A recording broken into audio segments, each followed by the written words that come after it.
మాజీ సీఎం కేసీఆర్ వ్యవసాయ క్షేత్రం వద్ద గజ్వెల్ డబుల్ బెడ్రూమ్ బాధితుల నిరసన శాఖ తమకు న్యాయం చేయాలంటూ కేసీఆర్ ఫామ్ హౌస్ కు వచ్చిన డబుల్ బెడ్రూమ్ బాధితులు మెదక్ పార్లమెంట్ కార్యకర్తల సన్నాహక సమావేశంలో మాజీ మంత్రి హరీష్ రావుకు విన్నవించుకున్న వైనం ఆర్టీఓ బన్స్లాల్ కు ఫోన్ చేసి సమస్యను వివరించి మాజీ మంత్రి హరీష్ రావు పేదోడికి అందని ద్రాక్షల గజ్వెల్ డబుల్ బెడ్రూమ్ల పరిస్థితి బీఆర్ఎస్ పార్టీ 10 ఏళ్లుగా ప్రభుత్వంలో ఉండి మాకు డబుల్ బెడ్రూమ్లు ఇవ్వక అన్యాయం చేసిందన్నారు.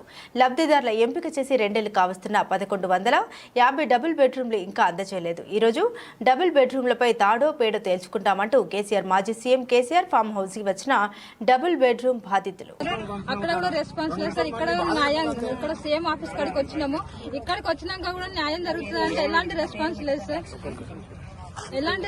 లేదు సార్. మాకు మా ఇల్లు మాకు కావాలి సార్. మా ఇల్లుకి వెళ్తున్నా న్యాయం జరుగుతుంది. ఇక్కడ దాకా వస్తే ఇక్కడ న్యాయం జరుగుతుంది సార్. మా న్యాయం రీసెంట్గా చనిపోతే రెండుకున్న వాళ్ళు కూడా బయటకు వెళ్ళబట్టి సార్. మా పరిస్థితి మా ఇంట్లో వచ్చినాక మాకు ఇస్తలేదు సార్. ఇప్పుడు 2 గంటలకు కూడా ఇబ్బంది అవుతుంది సార్. మాకు కేసీఆర్ ఫామ్ హౌస్ కి వచ్చినాము. మాకు ఇక్కడ న్యాయం జరుగుతుందేమో అని ఇక్కడ దాకా వచ్చింది. ఇక్కడ కూడా ఏ రెస్పాన్స్ లేదు సార్. ఒక అమ్మ తర్వాత ఇస్తామంటారు కానీ ఏ సమాధానం చెప్తారు. లోపల దాకా ఇన్ఫర్మేషన్ వెళ్ళిందా లేదా మాకు తెలియదు సార్. అర్ధగంట తర్వాత ఇస్తామని అంటున్నారు కానీ ఇంతవరకు ఇవాళ ఎలాంటి రెస్పాన్స్ లేదు సార్. మా ఇల్లు మాకు కావాలి సార్. న్యాయం కోసం ఇక్కడ దాకా వచ్చినాము. నమస్తే సార్. గజ్వేల్ వాస్తవ్యండి. నా పేరు ఐత వెంకటేశంను. 15 సంవత్సరాల బ్రదర్ గురించి గజ్వేల్కి వచ్చినాను. 4 ఇండ్లు కిరాయి కట్టుకుంటూ మార్చినాను.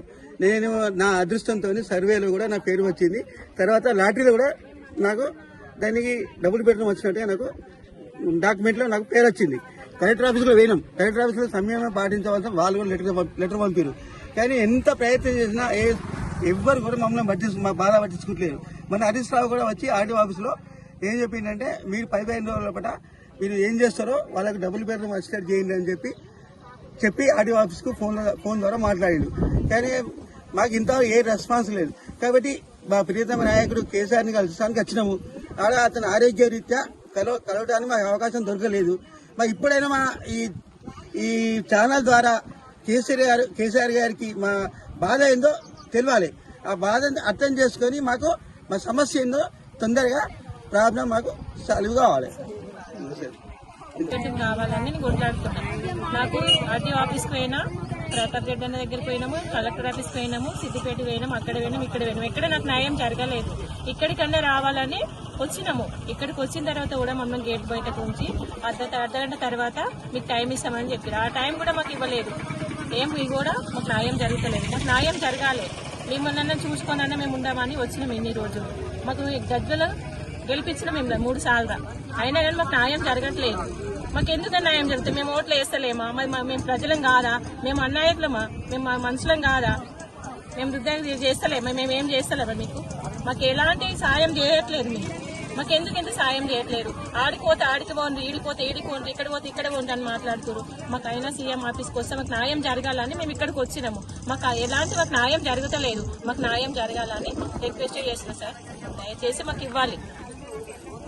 ఈరోజు మేము గజ్వెల్ డబుల్ బెడ్రూమ్ లబ్ధిదారులము కేసీఆర్ గారి ఫామ్ హౌస్ కు రావడం జరిగింది.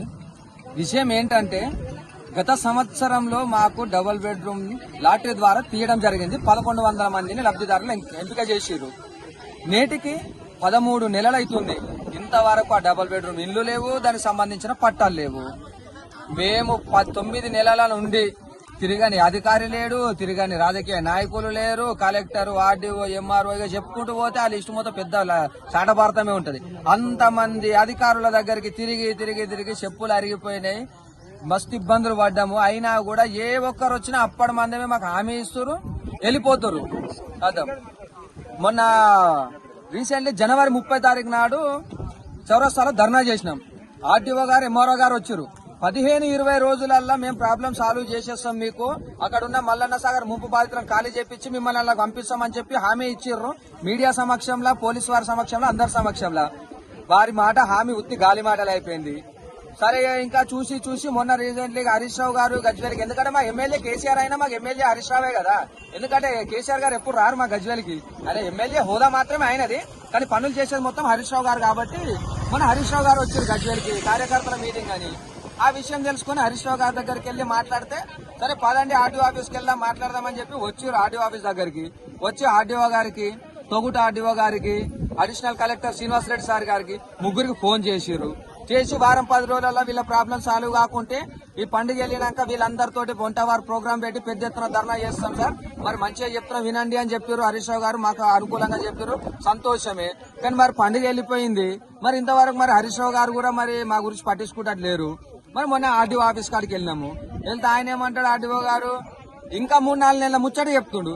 సార్ మీరు చెప్పారుగా అంటే చెప్పంగానే అయితే ఆ ముచ్చట అంటే కాదు సార్, మీరే కాదు సార్ 15-20 రోజులలో అయినారు, మరి ఇంకా అయితే లేదు సార్ అంటే అనగానే అవుతుంది. అది ఉట్టే మాటలేనా?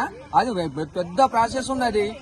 వాళ్ళు ఎంక్వైరీ చేయాలి, వాళ్ళ ప్యాకేజ్ ఎవరికి వచ్చిందో చూడాలి, వాళ్ళని ఖాళీ చేపియాలి, మిమ్మల్ని పంపాడు. చిన్న విషయమా? అయితే ఆగురి అని చెప్పి మళ్ళా 2-3 నెలల ముచ్చట చెప్పారు. ఇక ఇట్లా కాదు అన్న ఉద్దేశం అక్కడ సెక్యూరిటీ వాళ్ళ అత్యుత్సాహము, మరి అక్కడ పిఏ వాళ్ళ అత్యుత్సాహము, కానీ కొంచెం ఇక ఘర్షణ మాదిరి జరిగింది. అయ్యా మేము వచ్చింది లొల్లి పెట్టడానికో, ధర్నా చేయడానికో, ఇబ్బందుల పాలు చేయడానికో కాదు. కేవలం కేసీఆర్ సార్ని మా ఎమ్మెల్యే ఆయన రాకున్నా సరే 3 సార్లు ఎమ్మెల్యే గెలిపించుకున్నాము. ఆయన ఎట్లాగో మా దగ్గరికి రాడు, కనీసం మేమైనా వచ్చి మా బాధనైనా చెప్పుకుందాం. ఎందుకంటే ఆయన వస్తేనేమో చెప్పుకుందాం, గజ్వేల్కి వస్తే ఆయన గజ్వేల్కి వచ్చుడే లేదా, మా బాధలు ఇన్నుడే లేదా. అందుకే మేమన్నా వచ్చి చెప్పుకుందామన్న ఉద్దేశంతో వస్తే ఇవాళ మరి మమ్మల్ని రూపాడికి రానివ్వకపోవడము. కనీసం ఒక్కరినమైనా వస్తాము, మా బాధ చెప్పుకుంటాం అంటే ఒక్కరిని కాదు కదా, అసలు ఎవ్వరికి ఎంట్రీ అనేదే లేదు. అవసరమే మీరు ఇక్కడ వెళ్ళిపోవాలని చెప్పి పోలీసు వాళ్ళని పిలిపించి మమ్మల్ని అక్కడ నుండి చెదరగొట్టే ప్రయత్నం చేసిరు. అయ్యా మరి మా పరిష్కారం ఏంది? మాకు 13 నెలలు అవుతుంది, మరి ఇస్తారా ఇవ్వరా? మరి ఇప్పుడు కాంగ్రెస్ ప్రభుత్వం 6 గ్యారంటీలు అన్నారు. ఆ 6 గ్యారంటీలలో కూడా మేము పెట్టుకోలేదు. ఎందుకంటే డబుల్ బెడ్రూమ్ వెళ్ళింది, అది ఎట్లా మాకే కదా అన్న ఉద్దేశంతో మేము ఇళ్ల గురించి, ఖాళీ జాగా గురించి కూడా మేము పెట్టుకోలేదు. ఎందుకంటే మాయే అని తెలుసు కాబట్టి. మరి ఇటు 6 గ్యారంటీలల్లో మేము పథకాల పెట్టుకోక, ఇటు డబుల్ బెడ్రూమ్ ఇల్లు రాక, మరి మా పరిస్థితి ఏంది?